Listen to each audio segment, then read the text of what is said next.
Hey everyone, my name is Ramsey Herring, and today I'm going to be giving my presentation on the isolation streak plate technique laboratory investigation for Life 1412 Microbiology in summer of 25.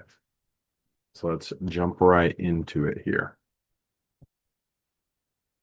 So just some background information about the isolation streak plate technique to kind of get you all familiar in case you don't remember, because it was a while ago. Basically, this technique is used to get, pure culture samples from a big mix of samples.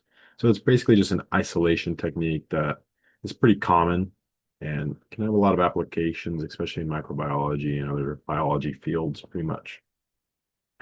And the key takeaway here is that the separation occurs by the continuous dilution of bacteria. So obviously for this lab, we streak it and then we rotate and then we pull from the same sample. And then so it allows different bacteria to grow out in different points on the plate. And that's kind of how you can isolate them from the dense spots versus the less dense spots. So there's that. For this lab, we mainly wanted to determine what is meant by pure and mixed culture and also use the isolation streak plate technique in order to actually get isolated cultures from a mixed culture. We also want to determine what exactly a colony is and how it's a pure culture. So for this lab, there wasn't too many things that you needed, but obviously you needed inoculating loops, sterile pipettes, sterile tubes, the paraffin candle to keep aseptic technique. The two bacteria we used, the luteus and the marcescens. We need the TSA plate so we could actually observe the separation and the microbial growth. We need different disinfectants in order to keep a sterile environment, disposal jar, culture tube rack, and a Sharpie.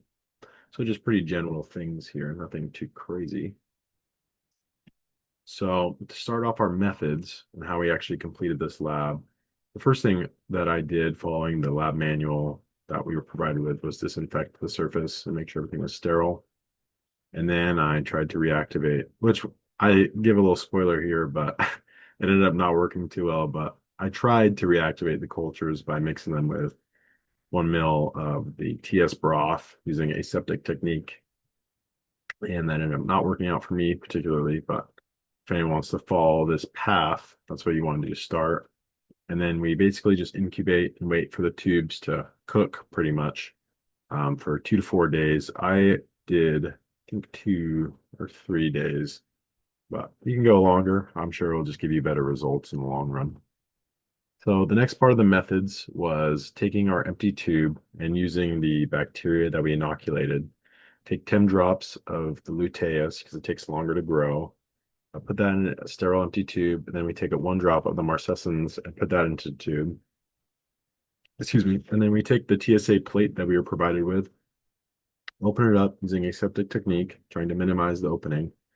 And then we take a loop from the sterile tube that we made, and then we pull that out and do the zigzag pattern on 1/4 of the loop, or sorry, not the loop, on 1/4 of the plate, rotate 90 degrees, and then get a new inoculating loop, take the zigzag from that, pulling from the opposite one. Then you rotate, do it again, rotate, do it again, and then you should be all good to go. The whole plate should be covered and the bacteria should be able to grow. And just repeating that process um, until it's all coated. And then you're supposed to take pictures every 24 hours for 4 days. I only ended up taking pictures for 48 and 72 hours because I ran out of time. But obviously, if I had to redo this again, that's something I would make sure I took the time to do. And yeah, so basically, once we're done with the whole process, you just want to properly dispose of everything and make sure it's all put away nice. Um, 48 hours, this is the results I had. As you can tell, there is hardly any visible growth. This is probably because the bacteria died or I didn't fully reactivate them. Um, Probably on me. Uh, but yeah, unfortunately, not too much going on there. 72 hours, I mean, still pretty much the same. I'm not sure if you can see my mouse, but if you can kind of, I mean, like maybe you can kind of see some zigzag. I don't know. I still don't. I still said that there wasn't any visible growth because they likely died. But maybe it just took a while for it to develop. I don't know. For discussion, my lack of results was mainly because the bacteria didn't grow properly or died.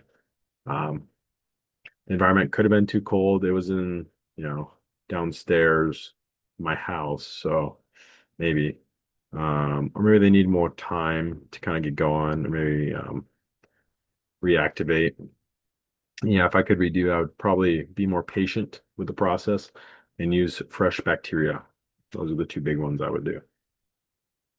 For a broader importance, basically this process of isolation streak plate technique can be used to get specific like bacteria or even microbes from a kind of a complex biome. I know in the lab manual it talked about the GI tract and our gut microbiomes and how